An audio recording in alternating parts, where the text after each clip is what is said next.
Operation സിന്ദൂറിൽ India നിരന്തരം ഇന്ത്യക്കകത്തു നിന്നുള്ള പാകിസ്ഥാൻ പ്രേമികളുടെ കയ്യിൽ നിന്നും കേട്ട ഒരു വാചകമാണ് ഇന്ത്യയുടെ റഫേൽ വിമാനം പാകിസ്ഥാൻ തകർത്തു എന്നുള്ളത്.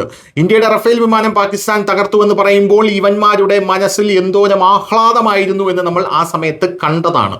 അതായിരുന്നു ഇവരുടെ ലക്ഷ്യമെന്ന് പറയുന്നത്. ഇന്ത്യയുടെ എന്തെങ്കിലുമൊക്കെ പാകിസ്ഥാൻ തകർത്തെങ്കിൽ അത് പറഞ്ഞ് നമുക്ക് ആഹ്ലാദിക്കാമായിരുന്നു. പക്ഷെ ഒന്നും കിട്ടിയില്ല എന്നുള്ളത് മറ്റൊരു പ്രധാനപ്പെട്ട കാര്യം. ഇപ്പോഴിതാ ഇന്ത്യൻ വ്യോമസേന വലിയ രീതിയിലുള്ളൊരു പ്രസ്താവന നടത്തിയിട്ടുണ്ട്. അതായത് ഓപ്പറേഷൻ സിന്ദൂർ സമയത്ത് ഇന്ത്യൻ വ്യോമസേനയുടെ വിമാനങ്ങളെ വെടിവെച്ചിട്ടതായി അവകാശപ്പെട്ടുകൊണ്ടാണ് പാകിസ്ഥാൻ അവരുടെ വിജയം ആഘോഷിച്ചത്. എന്നിരുന്നാലും പിന്നീടുള്ള വസ്തുതകളും അന്താരാഷ്ട്ര അന്വേഷണങ്ങളും പാകിസ്ഥാന്റെ ഈ അവകാശവാദം പൂർണ്ണമായും പൊളിച്ചു കളഞ്ഞു.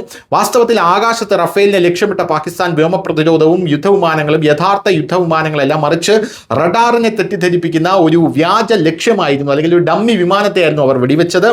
ഇന്ത്യൻ വ്യോമസേനയുടെ റഫേൽ യുദ്ധവിമാനങ്ങൾ എക്സ് ഗാർഡ് എന്ന പ്രത്യേക ഇസ്രായേലി സംവിധാനം ഉപയോഗിക്കുന്നു എന്നുള്ളതാണ്. അതായത് അതിന്റെ പിന്നിൽ ഇസ്രായേലാണ് എന്നിപ്പോൾ തെളിഞ്ഞിരിക്കുകയാണ്. ഇത് റഫേലിന്റെ ഇലക്ട്രോണിക് സംരക്ഷണ സംവിധാനത്തിന്റെ ഒരു പ്രധാന ഭാഗമാണ്. ഇത് വളരെ ഭാരം കുറഞ്ഞ ഏകദേശം 30 കിലോഗ്രാം മാത്രം ഭാരമുള്ള ഒരു സാങ്കേതിക വിദ്യയാണ്. ഇത് 100 മീറ്റർ നീളമുള്ള വയർ, അതായത് ഫൈബർ ഒപ്റ്റിക് കേബിൾ വഴി വിമാനത്തിന്റെ പിൻഭാഗത്ത് ഘടിപ്പിച്ചിരിക്കുന്നു. ആകാശത്ത് പറക്കുമ്പോൾ ഇത് 500 what omni directional jamming frequency പുറപ്പെടുവിക്കുന്നു. ഇത് ശത്രു റഡാറുകളിൽ ഒരു യഥാർത്ഥ റഫേൽ വിമാനത്തിന്റെ അതേ പ്രതീതി സൃഷ്ടിക്കുന്നു.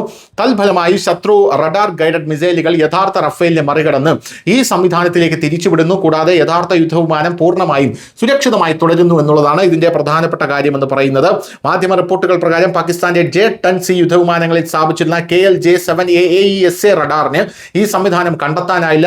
റഡാർ ഈ വ്യാജ ലക്ഷ്യത്തെ യഥാർത്ഥ ഇന്ത്യൻ റഫേലായി തെറ്റിദ്ധരിച്ച് അതിൽ ലോക്ക് ചെയ്തു. പാകിസ്ഥാൻ വിക്ഷേപിച്ച വില കൂടിയ മിസൈലുകൾ യഥാർത്ഥ റഫേലിന് പകരം ഡെക്കോയിൽ തട്ടി നശിപ്പിക്കപ്പെട്ടു. മിസൈൽ പതിച്ച ഉടൻ വിമാനം വെടിവെച്ചിട്ടതായി അവകാശപ്പെട്ട് പാകിസ്ഥാൻ വ്യോമ പ്രതിരോധ മന്ത്രാലയം ആഘോഷിച്ചു. എന്നാൽ യഥാർത്ഥ ഇന്ത്യൻ റഫേൽ അതിന്റെ ദൗത്യം പൂർത്തിയാക്കി അപ്പോൾ തന്നെ തിരിച്ചെത്തിയിട്ടുണ്ടായിരുന്നു. News desk Malayalam.